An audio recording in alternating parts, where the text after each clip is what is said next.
My mother told me she was going to make me a child star no matter what.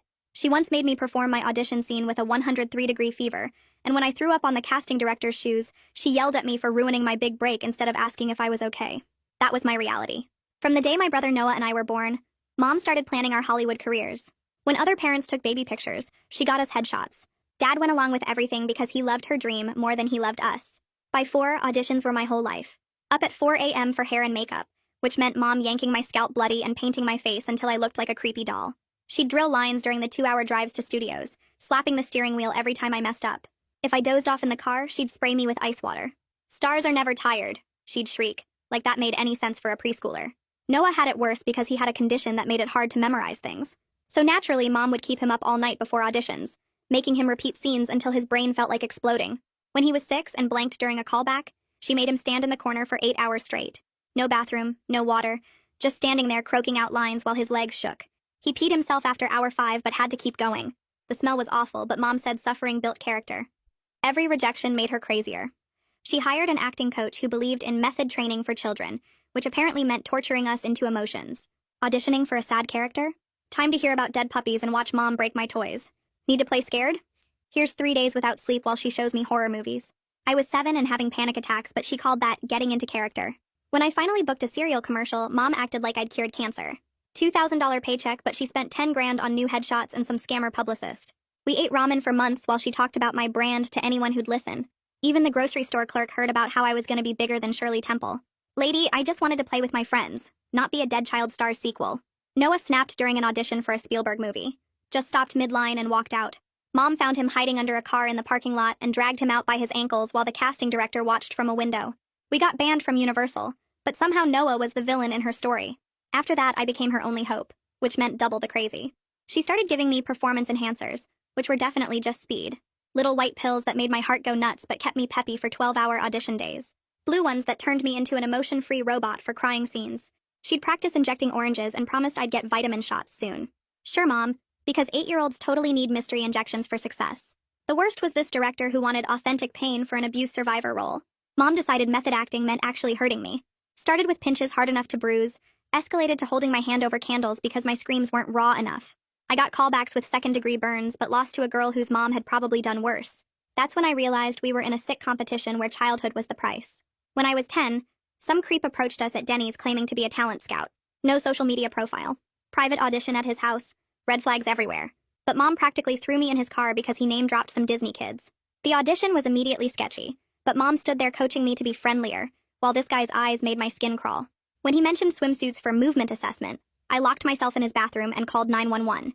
Cops found exactly what you'd expect at his house. Mom screamed at me the whole ride home about ruining my career. Not one word about what could have happened to me. Just fury that I'd thrown away connections and embarrassed her in front of someone important. That's when I knew she'd literally let someone hurt me if it meant a starring role. After that, she went underground. Sketchy auditions in warehouses, blacklisted directors, projects that paid cash and didn't ask for work permits. She'd dye my hair and lie about my age. When I started developing, she'd wrap my chest with ace bandages because younger-looking kids booked more jobs. Nothing mattered except fame. Then I overheard her negotiating private sessions with producers. She was literally discussing prices for things that made me want to puke, like I was merchandise. When she caught me listening, she smiled. "This is how stars are really made, baby." That night, Noah showed me cigarette burns covering his arms. Mom's character building for some foster kid role. We packed to run, but then heard her booking flights to Thailand, where child labor laws are more flexible. She'd already bought tickets for some opportunity that sounded like human trafficking with a casting couch. We were supposed to leave in 12 hours for her big break, that would probably break us permanently. Noah and I looked at each other and knew we had to disappear before morning. I grabbed Noah's hand and we moved fast toward my bedroom, knowing we have maybe 10 minutes before Mom checks on us. My heart pounds so hard I can hear it in my ears as I pull our emergency backpack from under my bed where I've been hiding it for 3 weeks. The zipper makes a soft sound that seems way too loud in the quiet house, and I freeze for a second, listening for Mom's footsteps on the stairs. Nothing. Just her voice still talking downstairs about flight times and hotel arrangements that make my skin crawl.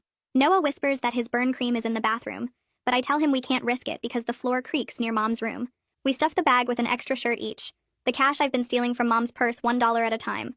Our birth certificates I found last month, and 2 water bottles from my closet. My hands shake so bad I drop one of the water bottles and it rolls under the bed. Noah crawls under to get it while I check the hallway again. Still clear. I check Noah's arms in the dim light from my nightlight and see fresh cigarette burns that are still red and blistered from yesterday's character work for some foster kid audition. My stomach twists with rage and fear, but I force myself to think clearly about our next move. The burns look infected, and I know he needs real medicine, not just the cheap stuff from the drugstore that Mom uses when she bothers to treat what she does to us. We hear Mom's voice downstairs on the phone talking about departure times, and I know this is real. She's actually planning to take us somewhere we might never come back from. I mouth now to Noah, and we creep toward the back door through the kitchen, stepping over the spots where the floor squeaks. I remember every creaky board from years of sneaking around trying to avoid Mom's attention. Third board from the fridge, fifth board near the sink, the spot right in front of the pantry. We move like we're on one of those obstacle courses from the action movies Mom made me watch for stunt training. My hand shakes so bad I almost drop the spare key when I'm unlocking the back door, and Noah steadies my wrist with his small hand. The motion sensor light on the porch stays off because I unscrewed the bulb 2 days ago when I started planning this, and we slip into the dark backyard. The grass is wet with dew and soaks through my sneakers immediately. I didn't think about that when I was planning. Didn't think about a lot of things actually, but it's too late to go back now. We climb over the fence into the neighbor's yard instead of using our gate because the hinges scream, and I scrape my knee on the wood but don't make a sound. Pain shoots up my leg, but I bite my lip hard and keep moving. Once we hit the sidewalk, we walk fast toward the main road, trying to look normal even though it's almost midnight and we're 10 and 8 years old alone. A dog barks from someone's backyard and I nearly jump out of my skin. Noah grabs my arm and we walk faster, our backpack bouncing against my shoulders. The street is empty except for a few parked cars and the orange glow from the streetlights. Everything looks different at night, scarier and bigger somehow. My phone buzzes in my pocket and I see 17 missed calls from Mom already, which means she checked our rooms. My hands are shaking worse now as I pull out both our phones and Noah watches as I remove the SIM cards like I learned from a YouTube video, then drop them in a storm drain. The little cards make a tiny splash when they hit the water at the bottom. Mom can't track us now. At least I hope she can't. She's always been crazy good at finding us when we try to hide. We walk for 30 minutes toward the commercial area and my legs ache, but Noah's breathing gets wheezy so I slow down. He's always had breathing problems when he gets stressed, and running away from home is pretty much the most stressed we've ever been. A car pulls up next to us and a man asks if we need a ride, his smile reminding me exactly of the Denny's Predator, and I grab Noah and run into a 24-hour drugstore. The automatic doors whoosh open and the bright lights make me blink after the dark street. The man's car drives past slowly, and I see him looking at the store, but he doesn't stop. My heart is pounding so hard I feel dizzy. The drugstore clerk looks concerned, but I pretend we're waiting for our dad in the bathroom and we hide in the candy aisle until the man's car drives away. My brain races through options like I'm planning an audition strategy. Bus station means cameras and questions. Police means maybe going back home. Hospital means people who have to report things. Noah is looking at me waiting for me to decide, and I can see the trust in his eyes even though he's scared. I decide on the hospital emergency room because Noah's burns need treatment anyway, and I remember reading that doctors have to report suspected child abuse. We walk another 20 minutes to County General and I coach Noah on what to say. Tell the truth, show the burns, don't protect Mom anymore. He nods and repeats it back to me in a whisper. The hospital is this big concrete building with bright lights and an ambulance parked out front. We walk through the automatic doors into the waiting room and it smells like cleaning stuff and something else I can't name. A security guard looks at us but doesn't say anything.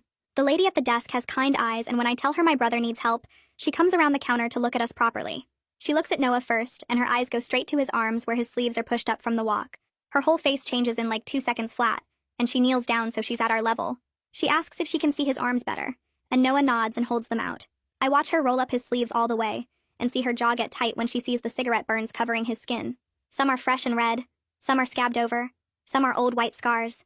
She touches one gently with just her fingertip and asks how this happened. Noah looks at me and I nod, so he says it in this flat voice like he's reading a script. My mom held cigarettes on my skin to make me cry real for an audition. The nurse's eyes get shiny with tears, but she blinks them back fast. She stands up and tells us to come with her right now. Not in a mean way, but in a way that means she's taking charge. We follow her past the waiting room full of people and through double doors into the back part of the emergency room. She takes us straight to a private exam room instead of making us wait in the hallway like the other patients. The room has a bed with paper on it and bright lights and cabinets full of medical stuff. She tells us a doctor will be here in just a minute and leaves. Noah sits on the exam table and his legs swing because he's too short to touch the floor. I stand next to him and hold his hand. A man in a white coat comes in maybe 3 minutes later and he has a kind face with wrinkles around his eyes. He introduces himself as Dr. Baldwin and shakes both our hands like we're adults. He asks Noah if it's okay if he looks at his arms and Noah says yes in a whisper. The doctor pulls over a stool and sits down so he's not standing over Noah. He examines the burns one by one, so gentle that Noah barely feels it. He asks permission before touching each spot. Can I look at this one? Is it okay if I check this area? May I see your other arm? It's so different from how Mom handles us, always rough and impatient, yanking us around like we're dolls. Noah starts crying, not because it hurts, but because someone is finally being nice to him. The doctor doesn't tell him to stop crying or toughen up. He just hands Noah a tissue and waits. Then he gets up and comes back with a special camera that has a ruler thing attached to it. He explains he needs to take pictures to document the injuries and asks if that's okay. Noah nods and wipes his eyes. The doctor photographs every burn from different angles, and the camera flashes make spots in my vision. He points out how some burns are fresh from yesterday, some are a few days old, some are a week old, some are older. He says this pattern shows the burns happened multiple times over a long period, not all at once. Then he asks if there are other injuries he should know about. I show him the bald patches on my scalp where Mom yanked my hair out by the roots.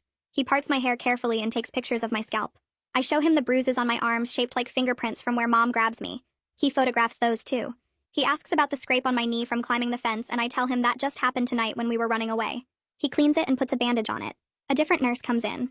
A woman with gray hair pulled back in a bun. She explains that because of what they've seen, they're required by law to call Child Protective Services. She asks if we understand what that means. I nod because I researched this before we ran. It means the government has to investigate if kids are being hurt at home. She asks if we're okay with them making that call, and I say yes. Noah looks scared, so I squeeze his hand 3 times. Our secret code. The nurse says someone from CPS will come talk to us, but it might take a few hours because it's the middle of the night. She says we'll be safe here and no one can take us anywhere without CPS permission. They move us to a different room, a family consultation room that has soft chairs instead of the hard exam table. The lights are dim instead of bright. They bring us juice boxes and a pack of crackers. Noah drinks his juice in like 10 seconds because we haven't had anything since dinner. I sip mine slow and save half for later in case we need it. Noah leans against my shoulder and falls asleep sitting up. I stay awake watching the door, my brain going over what I'm going to say when CPS gets here. I practice in my head like I'm preparing for an audition, except this time I'm not performing, I'm telling the truth. After maybe an hour, a woman comes in quietly so she doesn't wake Noah. She introduces herself as the hospital social worker and says she needs to tell us something. Our mother called the main desk asking if any kids matching our description were brought in tonight. My whole body goes ice cold. The social worker says they told her no patients by our names are registered. I ask what if she comes here anyway? What if she checks every room? The social worker promises their security team has our photos and knows to watch for her. She says Mom can't get past the locked doors to the patient areas, and if she tries to force her way in, they'll call the police. This makes me feel a tiny bit safer, but I still keep watching the door. Noah wakes up around 2:30 a.m. asking where we are, and I remind him we're at the hospital waiting for CPS. He nods and drinks the rest of my juice. At 3 a.m., a man in regular clothes arrives, jeans and a button-up shirt, not a uniform. He introduces himself as Atticus Wolf from Child Protective Services Emergency Response. He has kind eyes, but his voice is serious when he sits down across from us. He explains he needs to talk to us about our home situation and what brought us here tonight. He starts to say they'll need to interview us separately, but I interrupt. I tell him Noah has a condition that makes it hard for him to remember things when he's stressed, and he does way better when I'm nearby. Mr. Wolf looks at Noah, then at me, then thinks for a minute. He says, okay, Noah can sit where he can see me through the doorway during his interview. That works for us. Mr. Wolf asks who wants to go first, and I volunteer. Noah sits in a chair right inside the doorway where he can see me in the hallway, and I sit in another consultation room with Mr. Wolf. He has a laptop and a notebook. I tell him everything in the order I practiced. I start with the auditions beginning when I was 4, the physical punishments when we messed up, the method acting torture, the performance pills Mom gave us. I tell him about the Denny's predator and how Mom got mad at me for calling 911 instead of worried about what could have happened. I tell him about the sketchy warehouse auditions and how Mom would lie about our ages. I tell him about tonight, overhearing Mom book tickets to Thailand, one-way tickets with no return date. Mr. Wolf takes notes and doesn't interrupt me once. He just nods and sometimes asks questions that show he believes me. Can you describe the pills? What color were they? How often did she give them to you? Do you know any of the producers' names from the warehouse auditions? When it's Noah's turn, I sit in the doorway where he can see me. He tells Mr. Wolf about the cigarette burns, and how Mom did it to make him cry real for a foster kid role. He tells about standing in the corner for 8 hours when he was 6 and blanked during an audition. He tells about the method acting torture and the no-sleep nights before auditions. His voice stays steady the whole time because he can see me right there. I feel so proud of how brave he's being, telling the truth even though it's scary. Mr. Wolf closes his laptop and checks his watch, then tells us someone else needs to talk to us before we can figure out what happens next. Around 5 a.m., a woman walks into the consultation room wearing jeans and a blazer, her gray hair pulled back in a tight bun. She introduces herself as Detective Reese and explains she investigates crimes against children, her voice flat and professional like she's done this 1,000 times. She pulls out a notebook and asks me specific questions about the Denny's incident, wanting the exact date and the man's physical description, and what he said about swimsuits. I tell her everything I remember, how he had a mustache and drove a silver car and kept touching my shoulder. She writes down the warehouse locations where Mom took us for sketchy auditions, asking if I remember any producer names or company signs. I give her 3 addresses I memorized because I'm good at remembering places, and 2 names I heard Mom mention on phone calls. Detective Reese nods after each answer like she's checking boxes on a mental list, her pen moving fast across the pages. She asks about the Thailand tickets, and I tell her Mom booked them for 2 days from now, one way with no return date, and the detective's mouth gets tight. When she's done writing, she thanks us for being so detailed and says this information helps build a strong case. Then she leaves to start making calls. Mr. Wolf comes back in and sits down across from us, his face serious. He explains they're doing an emergency removal, which means we can't go home, and they need to look for family members who might take us. I tell him Mom's parents died before we were born, and Dad's parents live in Florida, and haven't talked to us in years because they thought Mom was crazy.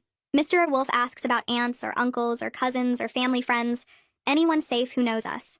I shake my head because Mom cut off everyone who questioned her parenting, and Dad never had much family to begin with. Mr. Wolf writes this down and says they'll still try to contact Dad's parents in Florida, but in the meantime, they need to find us a place to stay. The hospital social worker comes back carrying a tray with food from the cafeteria, setting it on the table between us. There's pancakes and scrambled eggs and orange juice and little containers of syrup. Noah stares at the pancakes like he's never seen food before, then picks up a fork and starts eating. He finishes one pancake in about 30 seconds, then a second one, then a third. I eat slower because my stomach feels weird from stress, but the food tastes good. Nobody's timing us or threatening to take it away if we mess up lines, and I realize this is the first meal in forever where I'm not scared. The social worker smiles and brings Noah more juice, then steps into the hallway to make phone calls about placement. I can hear her talking through the door, words like sibling set and emergency shelter and immediate availability. Mr. Wolf gets calls too, stepping out to talk in the hallway while we finish eating. By 8 a.m., Mr. Wolf comes back and explains they've arranged for us to go to a youth emergency shelter because there are no foster homes available right now that can take siblings together. He promises it's temporary and they'll keep looking for a better placement, maybe a week or two max. I decide temporary safety is way better than going back home, so I tell him okay. A transport worker arrives, a middle-aged woman in regular clothes who leads us out to her car in the parking lot. It's just a normal sedan, not a police vehicle, which makes everything feel less scary. She drives us through the city as the sun comes up, and I watch the buildings pass by and feel this weird mix of relief and terror. The shelter is a big 2-story house in a regular neighborhood with a fenced yard and flowers in the front. The director meets us at the door, a woman who introduces herself as Miss Monahan, with a warm smile that reaches her eyes. She walks us inside and shows us around, pointing out the kitchen and living room and bathroom. There are other kids here, maybe 6 or 7 total, and they glance at us but don't ask questions. Miss Monahan takes us upstairs to a room with 2 beds, clean sheets, and a window with actual curtains. She explains the house rules in a calm voice. No violence toward other residents or staff. Respect quiet hours from 10 p.m. to 7 a.m. Attend school once enrolled. Participate in daily chores like dishes or vacuuming. She says everything like it's normal, like we're normal kids who just need a place to stay. I look around the room and notice there's a lock on the inside of the door, and Miss Monahan says we can lock it at night if that makes us feel safer. Everything feels almost normal except for the part where we're living with strangers because our mother tried to traffic us to Thailand. Miss Monahan leaves us alone to unpack our backpack, which takes about 2 minutes since we barely have anything. Noah sits on his bed and touches the sheets like he's checking if they're real. I collapse onto my bed fully clothed and close my eyes. I sleep for 12 hours straight, so deep I don't even dream. When I wake up, it's dark outside and Noah is shaking my shoulder, his face pale and sweaty. He whispers that he had a nightmare about Mom finding us and dragging us back home. We're both breathing hard and scared, but then I remember the locked door, and the staff member Miss Monahan said sits at the front desk all night. I get up and check the door lock, then look out the window at the quiet street. Nobody knows we're here except Mr. Wolf and the police. Noah calms down after a few minutes and we go downstairs to get water from the kitchen. The next morning, Mr. Wolf returns with more questions, sitting with us in the shelter's small office. This time I ask if I can record the interview on his phone so I don't have to keep retelling everything over and over. Mr. Wolf thinks about it for a second, then agrees and hands me his phone with the voice recorder app open. He seems impressed that I thought of it and I feel a tiny bit of control coming back. I answer his questions about Mom's daily routine and Dad's work schedule, and whether there were cameras in our house. That afternoon, Detective Reese comes by wanting to know about Mom's computer and phone. She asks if there might be evidence saved anywhere, messages or photos or documents. I explain about the cloud backups Mom used for all her files and how she controlled all our devices so everything synced automatically. Detective Reese nods like she expected this answer and knows exactly how to work around it, mentioning subpoenas and warrants. Later, a man in a suit arrives and introduces himself as Mr. Herman, a public defender who represents children in dependency court. He sits down with us and explains in simple words that there will be court hearings to decide if we can go home or need to stay in foster care. He says his job is to make sure the judge hears what we want, not what the adults want. Mr. Herman asks if we want to go back home, and I say no immediately, my voice loud and clear. Noah shakes his head too, pulling his sleeves down over the cigarette burns on his arms. Mr. Herman writes this down and promises he'll tell the judge exactly what we said. Mr. Herman pulls out a folder and spreads some papers on the table between us, pointing to different sections with his pen. He says there are 2 different court systems that might get involved in our case, and it's important we understand the difference, so we don't get confused. Dependency court is where we are right now, and it's all about keeping kids safe, deciding if we can go home or need to stay somewhere else until things get better. Criminal court is separate, and that's where they decide if mom broke laws and should be punished for crimes, which might happen later but isn't the same process. I nod because this actually makes sense of why so many different people keep showing up to ask us questions. They're all working on different parts of the same problem. Mr. Herman says both courts might end up happening, but they don't affect each other directly. So even if criminal charges take forever, dependency court will still make decisions about our safety right away. Noah asks if Dad will go to court too, and Mr. Herman says probably, since Dad knew what was happening and didn't stop it, which makes that complicit in legal terms. The next morning, Mr. Wolf shows up early and says we have a doctor appointment at 9 a.m., a pediatrician who works with kids in situations like ours. We pile into his car and drive across town to a medical building that looks normal except for the sign that says Child Advocacy Center. The waiting room has toys and books instead of just magazines, and the receptionist smiles at us like we're regular kids, not case files. A woman in scrubs comes out and introduces herself as the pediatrician, shaking both our hands and explaining she's going to do a complete exam to document our injuries for the court. She leads us back to an exam room that's painted with murals of forests and has a big window letting in sunlight. The pediatrician starts with me, checking my scalp where Mom used to yank my hair, taking photos of the bald patches and the scars on my skin. She finds bruises on my arms in the exact shape of Mom's fingers from when she'd grab me, and she measures them with a ruler while explaining this, helps prove someone held me hard enough to leave marks. When she examines my back, I feel embarrassed about the scars from the wooden spoon, but she just documents each one carefully and tells me these marks tell an important story about what I survived. She takes x-rays of my ribs and finds an old fracture that healed on its own, probably from when Mom shoved me into the kitchen counter during a bad audition day.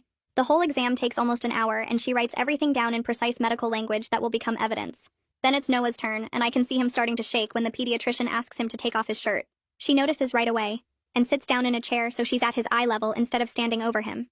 She explains exactly what she's going to do before each step, showing him the camera and the measuring tools and asking if he's ready before touching him. Noah nods, but his breathing gets fast when she examines the cigarette burns on his arms, some still red and blistered, others turned into shiny scar tissue. The pediatrician lets him take a break after documenting the burns, offering him water and asking if he wants to sit by the window for a minute. Noah says he's okay to keep going, and she checks the rest of him, finding more bruises and examining his hands carefully. She discovers old fractures in 2 of his fingers that healed crooked because they were never set properly, probably from when Mom slammed his hand in a drawer for forgetting lines. The pediatrician explains that bones are really strong and these injuries will heal completely now that he's safe. His body knows how to fix itself when given the chance. Noah asks in a small voice if the cigarette burns will leave scars forever, and she's quiet for a second before answering honestly that some of them probably will. The deeper ones have damaged too many layers of skin. But she adds that scars are just marks showing he survived something hard, and lots of people have scars that fade over time and stop hurting. Noah seems okay with this answer, like he appreciates her not lying to make him feel better. That night back at the shelter, I wake up to Noah whispering my name in the dark. He's sitting up in his bed across the room, hugging his knees, and I can tell from his voice something's wrong. I get up and sit next to him, asking what's going on, and he's quiet for a long time before saying he's scared he'll grow up to be like Mom. He says he already feels mean sometimes, wanting to hurt people who annoy him or make him mess up. And what if that means he's turning into her? My throat gets tight because I've had the same thought, wondering if her crazy is genetic or something we caught from living with her too long. I tell Noah that the difference is, we know it's wrong and we're worried about it, while Mom thinks her behavior is totally fine and everyone else is the problem. I make him promise that we'll always protect each other and call each other out if we start acting mean or treating people bad, and he promises back. Then he reaches over and squeezes my hand 3 times, which has been our secret code since we were little. 3 squeezes means I love you when we can't say it out loud. I squeeze back 3 times, and we sit there in the dark for a while before he lies back down. Mr. Wolf comes back on day 4 with a folder full of school enrollment forms, sitting down with us in the shelter's kitchen. He says we need to get enrolled in the local elementary school to keep up with our education, and the longer we wait, the harder it'll be to catch up. My whole body goes cold at the idea of being in public where other kids might recognize us from auditions or commercials. What if someone tells their parents they saw us and word gets back to Mom about where we are? What if she shows up at the school pretending to be a normal mom picking up her kids? Mr. Wolf sees my face and asks what I'm worried about, so I explain about being recognized and Mom finding us. He thinks about this for a minute, then says, maybe we can wait a bit longer until things are more settled with the court case, and in the meantime, the shelter has a tutor who can work with us a few hours a day. I feel my shoulders relax because I'm not ready to be around that many people yet, not when I still jump every time a door opens. Mr. Herman shows up that afternoon for another meeting, this time bringing a practice worksheet about court procedures. He explains that in 1 week there's going to be a first hearing where a judge decides if the emergency removal was necessary or if we should go home. The medical evidence from the pediatrician is really strong, plus our statements and the detective's initial findings, so Mr. Herman thinks the judge will definitely agree we can't go home right now. He walks us through what will happen at the hearing, who will be there, what questions we might get asked. Noah wants to know if we have to see Mom, and Mr. Herman says she'll be in the courtroom, but we don't have to talk to her or sit near her. I practice answering potential questions like why we ran away and what we're afraid of, trying to keep my voice steady like I did for all those auditions. Except this time I'm not acting. I'm just telling the truth about my actual life, which feels weird after years of pretending to be other people. The next morning, Detective Reese calls Mr. Wolf's phone and he puts her on speaker so we can hear. She says she got a subpoena approved for Mom's email and text messages with all the producers and casting directors she's been working with. A subpoena means the court ordered the tech companies to turn over the records, even though Mom doesn't want them to, which will show the pattern of her behavior over months or years. Detective Reese explains it might take a few weeks for the companies to actually send the data because they have to verify the court order and pull the right files, but once she has them, she'll be able to see exactly what Mom was planning. I ask if the Thailand tickets will be in there, and the detective says definitely, plus probably communications about the private sessions Mom was trying to set up. Her voice sounds angry when she talks about it, like she takes this personally, and I feel safer knowing someone that determined is on our side. On day 5, Mr. Wolf gets a call from Mom's lawyer asking about supervised visitation. He hangs up and sits down with us to explain the request, asking what we think about seeing Mom with a professional supervisor present to make sure she follows rules. My stomach immediately feels sick at the idea of being in the same room with her, even with someone else there. But Noah says something that surprises me, that maybe if we see her, we'll stop having nightmares about her finding us, because we'll know she can't actually get to us. I think about this and realize he might be right, that part of the fear is not knowing where she is or what she's doing. If we see her in a controlled setting with rules and supervision, maybe it'll prove she doesn't have power over us anymore. I tell Mr. Wolf, okay, we'll try one visit, but if it goes bad, we're not doing it again. He says that's completely fair and he'll set it up for next week after the court hearing. Later that afternoon, a woman with kind eyes and gray hair shows up at the shelter, introducing herself as Miss Page, a therapist who works with kids who've been through trauma. She sits down with us in the living room and explains she's not here to make us talk about scary stuff right away. She just wants to teach us some tools for when we feel panicked or afraid. Missy Page shows us a grounding technique where we describe 5 things we can see, 4 things we can touch, 3 things we can hear, 2 things we can smell, and 1 thing we can taste. She has us practice it right there, and I list the bookshelf, the window, the couch, the carpet, the plant, then touch the couch fabric, the pillow, the table, my shirt. I hear the heater running, a car outside, someone talking in another room. I smell dinner cooking and the soap from the bathroom. I taste the mint gum Mr. Page gave us. By the time I finish the exercise, my breathing has slowed down and my hands aren't shaking anymore. Noah does it too and seems calmer afterward, like his brain reset or something. Miss Page explains this technique works because it brings our brain back to the present moment, instead of stuck in fear about the past or future, and we can use it anytime, anywhere. Miss Page doesn't push us to talk about Mom or the abuse, instead asking about things we like and what makes us feel calm. I mention I used to like reading before Mom took away all my books except scripts, saying novels were a waste of time that could be spent memorizing lines.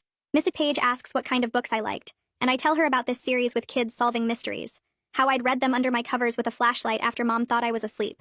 She smiles and says she'll bring me some books next session, that reading for fun is actually really important for processing emotions and giving our brain a break from stress. Noah says he likes drawing but doesn't have any supplies, and Mr. Page promises to bring colored pencils and a sketchbook for him too. When she leaves an hour later, I feel lighter somehow. Like maybe there are people who actually care about what we want, instead of what we can do for them.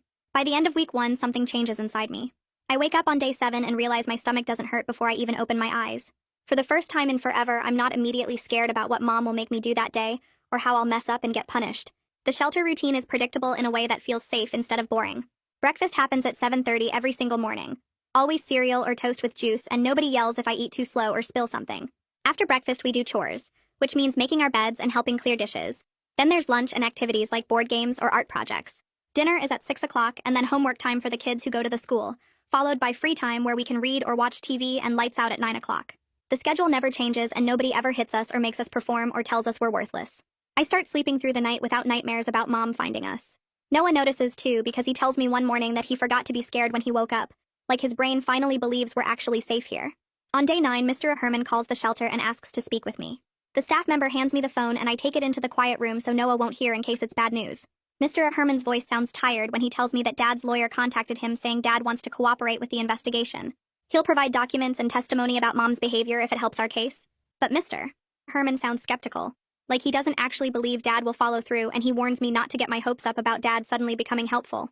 I feel this weird, empty sadness wash over me. Not because I miss Dad, but because maybe he'll finally do something right and it doesn't even matter anymore. It's too late for Dad to protect us. The time for him to help was years ago when Mom first started hurting us. Not now, after we had to save ourselves. I thank Mr. Herman for telling me and hang up, then sit in the quiet room for 10 minutes processing how I feel basically nothing about Dad, except disappointment that he waited until it was pointless.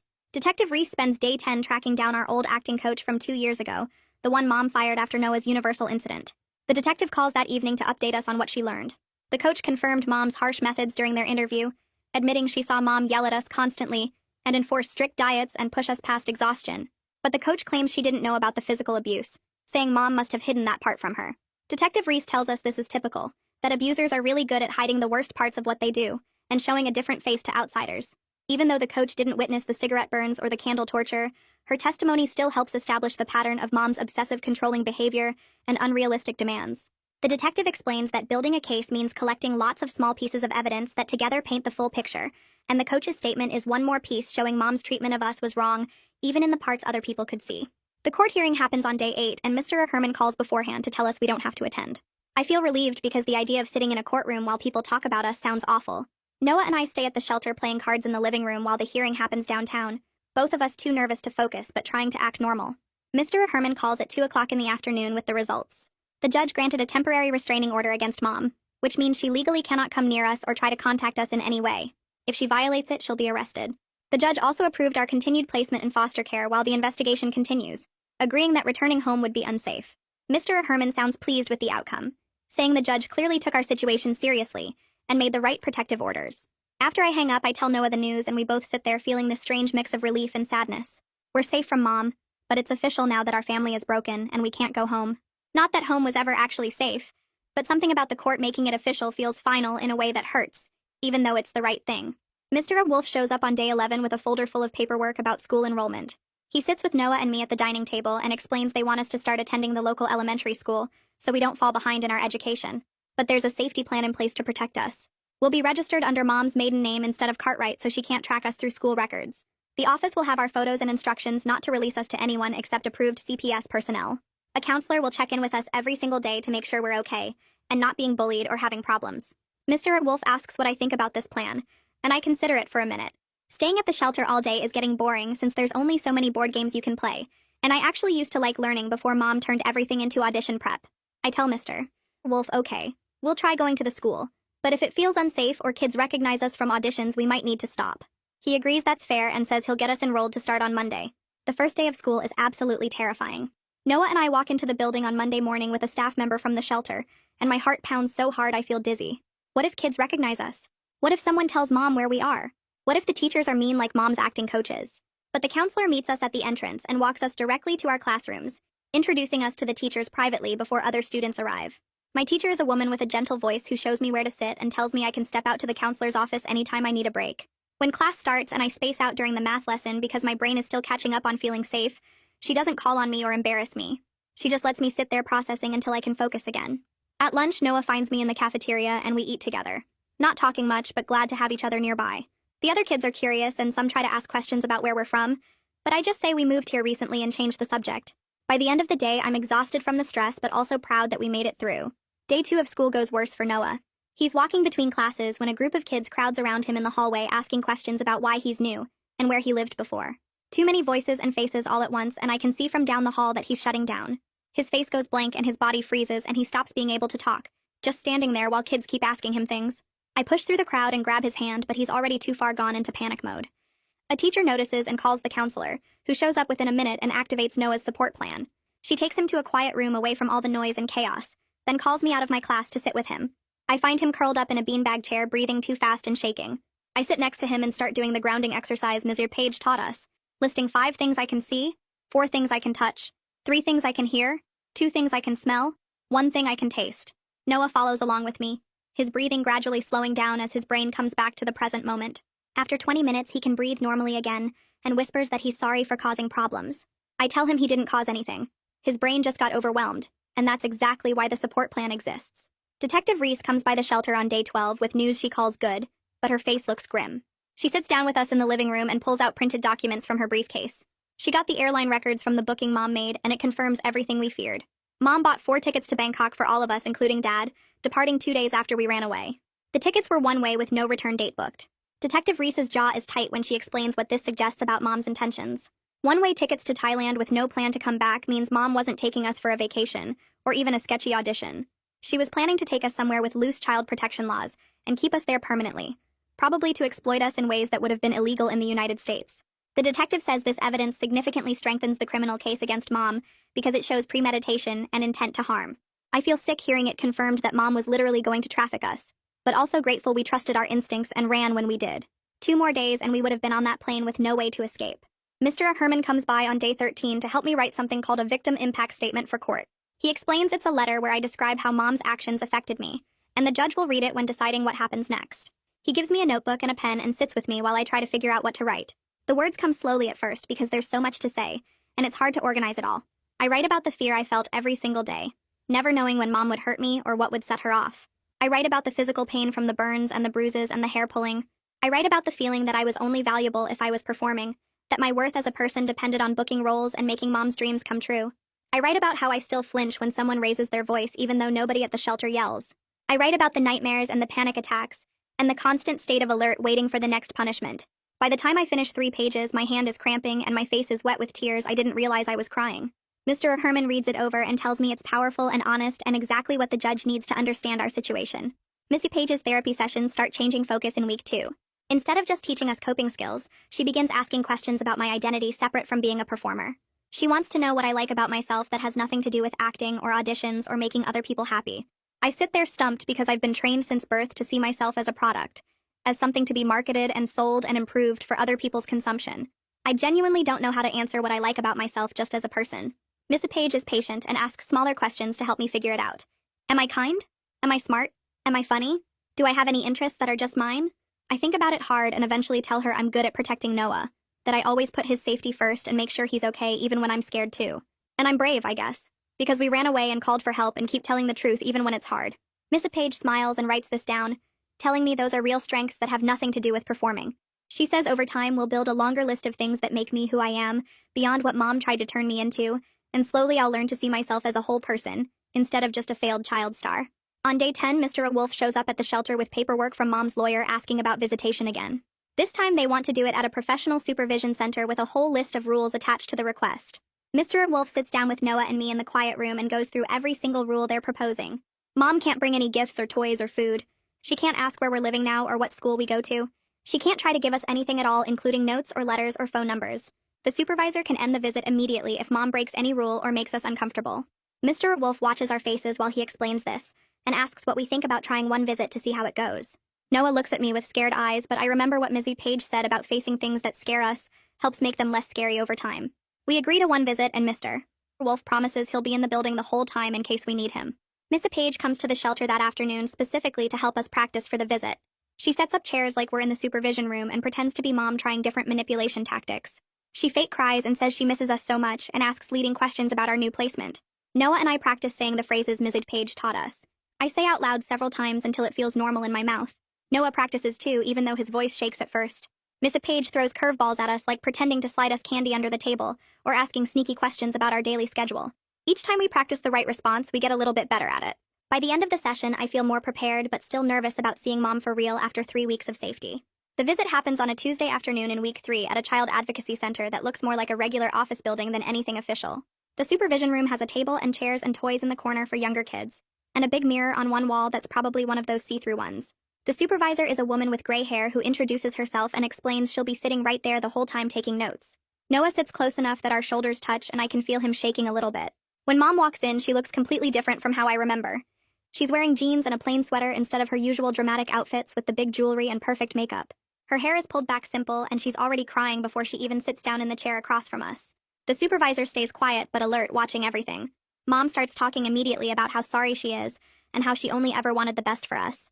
She says she got carried away with the Hollywood dream and pushed too hard, but she never meant to hurt us or make us feel unsafe. The words sound like she practiced them 100 times in front of a mirror.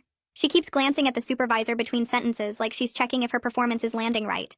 I feel that old automatic instinct rising up to comfort her and tell her it's okay, and we forgive her. But then I remember all the therapy sessions with Missy Page about recognizing manipulation patterns. I notice how Mom's tears seem controlled and how she's using the exact kind of language that sounds good to adults. She talks about sacrifice and love and mistakes, but never actually names the specific things she did to us. Noah stays silent next to me, and I can tell he's seeing the same fake quality in her apology that I am. Halfway through the visit, Mom's hand moves under the table toward me while she's talking about wanting to rebuild trust. I feel something brush my leg and look down to see her trying to slide a folded piece of paper onto my lap without the supervisor seeing. My heart starts beating fast, but I remember exactly what Miss Page taught us to do in this situation. I pick up the paper with my fingers and hold it up in the air where the supervisor can see it clearly. My voice comes out steady when I say the words we practiced. The supervisor reaches over and takes the paper from my hand and unfolds it right there on the table. It's a phone number written in Mom's handwriting with the words, "Call me," underneath. The supervisor's voice gets firm, and she tells Mom directly that trying to pass notes is a violation of the visit rules, and this is her official warning. Mom's whole face changes in less than a second. The sad crying expression disappears and her eyes go hard and angry. She starts talking fast and loud about how we're ungrateful after everything she sacrificed for us. She gave up her own dreams to make us stars and spent every dollar on our careers, and now we're throwing it all away by believing lies from strangers. Her voice gets louder with each sentence and she's half standing out of her chair. The supervisor stands up too and tells Mom she needs to calm down, or the visit will end. Mom ignores her and keeps yelling about how we're ruining her life and destroying the family and being manipulated by the system. Noah starts crying next to me and I grab his hand tight. The supervisor walks to the door and opens it, and 2 security guards come in immediately like they were waiting right outside. The supervisor tells Mom in a calm voice that the visit is over, and she needs to leave the building now. Mom screams the whole way to the door about how this is unfair and will regret this, and she's getting a better lawyer. The security guards escort her out with one on each side, and we can hear her voice echoing down the hallway getting farther away. Noah and I sit there frozen in our chairs with our hands locked together and both of us shaking. The supervisor comes back and closes the door and brings us bottles of water from a small fridge. She sits back down and tells us in a kind voice that we did exactly the right thing by reporting the note immediately. She says Mom's reaction proved why these supervision rules exist, and why we need protection from her right now. Mr. Herman calls that evening after Mr. Wolf tells him what happened at the visit. He says he's filing a report with the court about the violated rules and Mom's behavior. He's going to ask the judge to require a full psychological evaluation before allowing any more contact between Mom and us. I feel guilty for getting Mom in trouble because part of me still has that trained response to protect her and keep her happy. But another part of me feels relieved that someone with authority finally saw how she really acts when things don't go her way. Mr. Herman says the report will include the supervisor's detailed notes, and the attempted note passing, and the security guard statements. All of it goes into our case file as evidence about why we need to stay in protective custody. Detective Reese calls Mr. Wolf 3 days later with news about the subpoena for Mom's email account. The tech company finally turned over the records, and Detective Reese spent hours going through messages between Mom and various producers and directors. She found multiple email threads where Mom was negotiating what she called private sessions and special opportunities for us. The language was coded with phrases like private audition, and exclusive consideration, and special arrangement, but Detective Reese says it's clear enough to build a case. The messages show Mom discussing money amounts and scheduling and requirements that make it obvious she was trying to sell access to us for roles. Detective Reese explains this evidence supports criminal charges for attempted child exploitation and possibly trafficking depending on what more they find. Mr. Herman comes to the shelter on Saturday to prepare us for the next court hearing in 2 weeks. He says there's a chance we might have to testify in front of the judge about our experiences. He brings a notebook with practice questions written down, and we spend an hour going through possible things the judge might ask. Mr. Herman teaches us to answer with specific facts instead of feelings. He tells us to speak clearly and look at the judge when we talk. He explains that telling the truth about what Mom did isn't being mean to her or betraying her. It's protecting ourselves and making sure we stay safe. Noah asks if Mom will be in the courtroom, and Mr. Herman says yes, but she'll have to sit far away from us and can't approach us or talk to us. We practice answering questions until the words feel less scary and more like just facts we're reporting about things that happened. Miss Page notices the change during our next session 3 weeks after the supervised visit disaster. She asks me to try the grounding technique when I start feeling anxious about an upcoming quiz, and I get through it in about 8 minutes without totally freaking out. She writes something in her notes and tells me that's real progress, that my brain is learning it can handle stress without shutting down completely.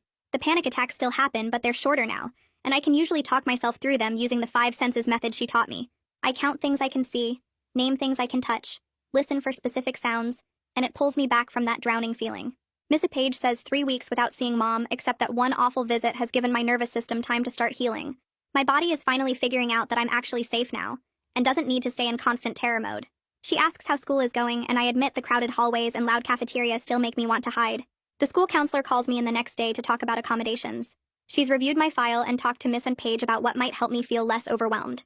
She suggests replacing PE with a quiet study period because the gym is chaotic with too many kids yelling and balls flying and whistles blowing. I almost cry with relief because PE has been the worst part of every day, my heart racing the whole time and my hands shaking so bad I drop everything. The counselor types up the schedule change right there and prints me a new copy. She explains I'll spend that period in the library where it's calm and I can work on homework or read. Having this accommodation makes school suddenly feel possible instead of something I have to survive. I can handle my classes when I know there's a quiet space waiting for me in the middle of the day. Noah's doing better too in his own way. He picks art as his one elective, and the teacher lets him paint whatever he wants instead of following assignments. He creates these pictures of houses with huge windows and families sitting around dinner tables together. The art teacher shows one to Ms. Monahan during a check-in meeting and says, Noah's work reveals a kid processing trauma in healthy ways. His paintings always show the same thing. People being together in bright, safe spaces where you can see everything through the windows. No secrets, no hidden rooms, just normal families doing normal things. The art teacher keeps his paintings in a special folder and tells him he has real talent. Week 4 arrives faster than I expect, and Mr. Herman calls to say the big dependency court hearing is scheduled. This time we have to go because the judge wants to see us and hear directly from us about what happened. My stomach drops when he says it, but I know we can't avoid this forever. The courthouse is this massive building with columns out front and security guards checking bags. Mr. Herman meets us at the entrance and walks us through the metal detectors, staying right next to us the whole time. Inside, the ceilings are so high they make me dizzy and everything echoes. People in suits rush past carrying folders and talking on phones. Mr. Herman guides us to a wooden bench outside the courtroom and explains what will happen. The judge will ask me questions and I need to answer clearly and honestly. He reminds me to use specific examples like Miss Page taught me. Not just general statements about mom being mean. Facts are what matter here. When they call our case, we walk into the courtroom and it's even more intense than I imagined. The judge sits up high behind a huge desk, and Mom is at a table with her lawyer on one side of the room. We sit at a different table with Mr. Herman between us and her. I can feel Mom staring at us, but I keep my eyes on the judge like Mr. Herman said to do. The judge is an older man with gray hair, and he looks at me over his glasses when he starts asking questions. I testify for 15 minutes and my voice shakes at first, but gets steadier as I go. The judge asks about our home life, and I tell him about the 4 a.m. wake-ups for auditions, and Mom yanking my hair until my scalp bled. I describe the pills she gave us and how they made my heart race. I explain about the Denny's predator and how Mom got mad at me for calling 911 instead of being worried about what could have happened. I mention the Thailand tickets we found and how we were supposed to leave in 12 hours for some opportunity that sounded really dangerous. The judge writes notes and nods, asking follow-up questions that show he's actually listening. He asks Noah about the cigarette burns, and Noah lifts his sleeves to show the scars. Mom's lawyer stands up and tries to make it sound like we're making things up or remembering wrong. She suggests maybe the burns were accidents or maybe we're confused about the pills. She asks if Mom ever actually hurt us on purpose or if we just didn't like her rules. I feel my anger building but keep my voice calm when I answer. The cigarette burns weren't accidents because I watched Mom hold them against Noah's skin while he screamed. The pills weren't vitamins because they made us feel weird, and we found the bottles hidden in Mom's closet. Then Mom can't help herself anymore. She interrupts from her table and starts yelling about how she gave up everything to make us stars. Her voice gets louder and shriller as she goes on about sacrificing her own dreams and spending all her money on our training and headshots. She says we're ungrateful brats who don't understand how the industry works. The judge tells her to be quiet, but she keeps going, saying she did what any good stage mother would do. The judge tells her again to stop talking, and her lawyer tries to grab her arm, but Mom jerks away. She's fully screaming now about how we ruined her life and threw away our big break. The judge's face goes hard, and he tells the bailiff to remove her if she can't control herself. Mom finally stops, but the damage is done. Everyone in the courtroom just watched her prove exactly what we've been saying about her. Her lawyer looks defeated and doesn't ask any more questions. The judge reviews all the evidence they've collected over the past 4 weeks. He mentions the medical records showing Noah's burns and my injuries. He talks about the airline tickets to Thailand with no return date. He references Detective Reese's preliminary findings about Mom's emails with producers. He brings up the supervised visit where Mom tried to pass me a note and then screamed at us. He looks directly at Mom when he says the court finds clear evidence of abuse and neglect. His order is that we stay in foster care, and Mom has to complete a psychological evaluation and parenting classes before any future contact is even considered. All visits must remain supervised, and Mom cannot contact us in any way outside of approved visits. She starts crying, and her lawyer puts a hand on her shoulder, but the judge is already moving to the next case. We're dismissed, and Mr. Herman leads us out a side door so we don't have to walk past Mom. Outside the courtroom, Mr. Wolf is waiting, and he has news. He found a foster family willing to take both of us together for longer-term placement. They're a couple with experience in trauma care who specifically asked for siblings. We meet them that same week at Mr. Wolf's office, and they introduce themselves without trying to hug us or act like we're already family. Their house is in a quiet neighborhood with a fenced yard, and they have an old dog named Buster who just lies on the porch in the sun. They show us pictures of the bedrooms we'd have. Separate rooms, but right next to each other. They explain their rules, which are normal things like homework before TV and helping with dishes. They don't mention performing or auditions or our potential. They don't ask us to be anything except safe. Noah asks if we have to call them Mom and Dad, and they say we can call them by their first names until we're comfortable with something else. They ask what foods we like and what makes us feel calm. They promise we can see Miss Page for therapy and keep going to our current school. Mr. Wolf gives Noah and me time alone to talk about it. We sit in the waiting room holding hands, and Noah whispers that the house looked quiet, and the dog seemed nice. I tell him it's worth trying because anything is better than going back to Mom or being separated. We agree together, and when we tell Mr. Wolf, he smiles and starts the paperwork. That weekend, we move our few belongings from the shelter to the foster home. The couple helps us unpack and then leaves us alone to settle in. Noah and I sit on my bed looking at the room with its clean walls and soft blanket and window that shows trees outside. We hold hands and don't say anything because we're both thinking the same thing. Maybe this could finally be a real home where nobody hurts us for not being perfect. So that's the complete timeline from recognizing danger to reaching safety. Before you go, if you found this informative about the child welfare system and how these cases work, subscribing keeps you updated on new content. I've got more stories about advocacy and protection coming your way.